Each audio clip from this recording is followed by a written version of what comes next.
We are continuing our special military operation in order to secure our interests and achieve the goals that our Supreme Commander-in-Chief and President, Vladimir Putin, set from the very beginning. We are doing this for our country's present and future, for many generations to come. Therefore, we have no alternative. To secure these interests, we must resolve the conflict's root causes. Putin has repeatedly attempted to resolve them, and has made proposals to this effect. He has made these proposals to the Americans, to the Biden administration at the time. He even made them to Obama before Biden. Yeah, we remember 2007. Yes, it was proposed to everyone, to the whole world, but we received strong refusals from the Americans regarding discussions on this topic. We also received harsh rebuffs from the Europeans, who said that Russia should not poke its nose into European security issues and that the Europeans would sort it out themselves. This completely contradicts our position on security indivisibility. You cannot address European security at the expense of Russia's security. Moreover, no matter what one may say, Russia is still an integral part of European security. Therefore, any discussions about security without Russia or to Russia's detriment are, at the very least, unsustainable and, in fact, dangerous and unacceptable to us. There is a war going on. The special military operation is one thing, but what is happening around us is war. It has never ended. It is now at its most critical stage. This is a defining moment. We must win it for our children and grandchildren, and for their future. Russia is quite successfully redirecting its energy resources to other destinations and other markets. Finally, there is a deal with China. We have made a deal with China and signed an absolutely unprecedented contract. This contract, which is intended to last many years, will not only provide good export potential for our relevant company, but also will stimulate development in Russia's neighboring regions. There should be no doubt about that. We are shifting our focus to other regions. European markets are no longer premium for us. Instead, Eastern markets are becoming premium markets, and who knows, perhaps other regions will too.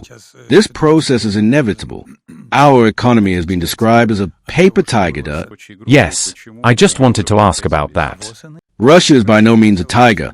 Russia is more often associated with a bear. After all, there is no such thing as a paper bear. Russia is a real bear.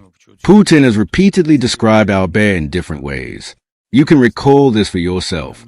There is nothing paper-like about it. Russia is maintaining its stability. Russia is maintaining its macroeconomic stability. Yes, Russia is experiencing certain tensions and issues in various economic sectors, which is due to the myriad economic restrictions and sanctions we face, as well as the global economic turmoil. No call between Putin and Trump scheduled. No, there have been no such plan so far, but it can be arranged at any time. The channels are open.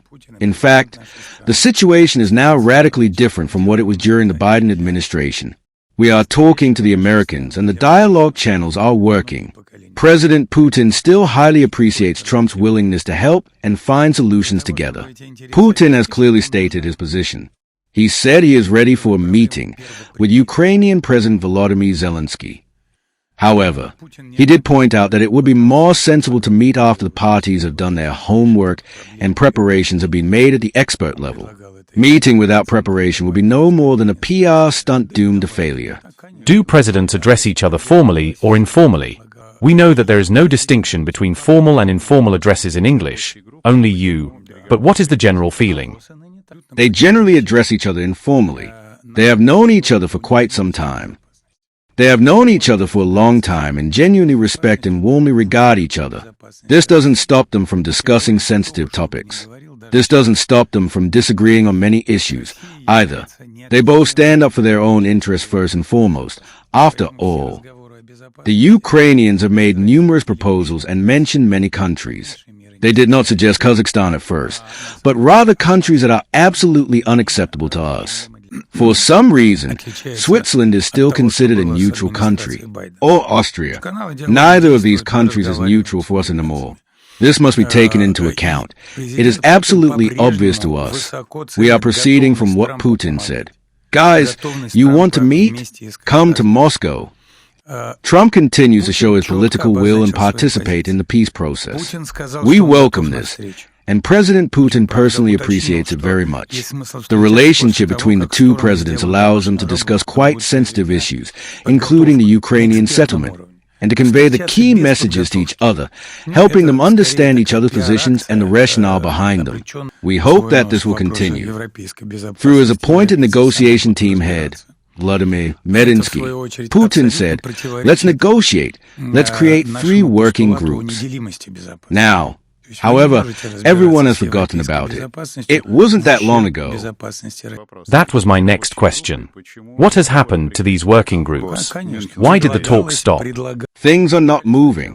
The Kiev side, the Ukrainian side, did not respond to this at all.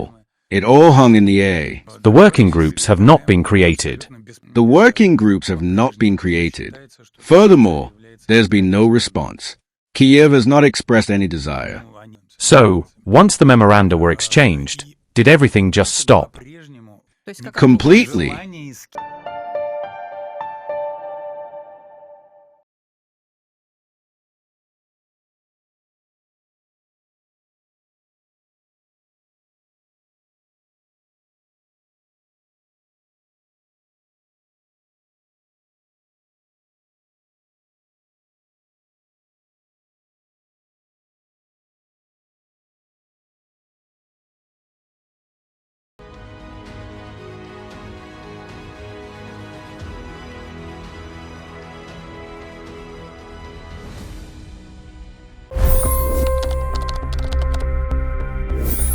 $25 crore गरीब गरीबी को परास्त करके बाहर निकले।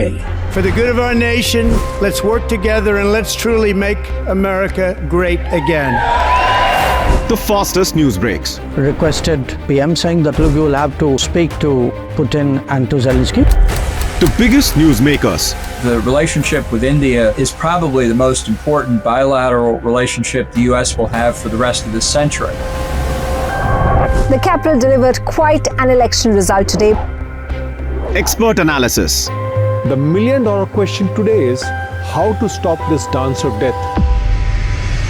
Ground reports. I'm standing at the crossroad of the Kumbh Mela. Behind me are more than 100 entry ghats. Long-form interviews. Exclusionary politics is reflected in Manipur case as well. You don't bother because this is a small state. Deep dive into burning issues. It's often said DRC could be the richest country in the whole world. It's because of what sits underneath. Why exactly did the US topple the Sheikh Hasina government?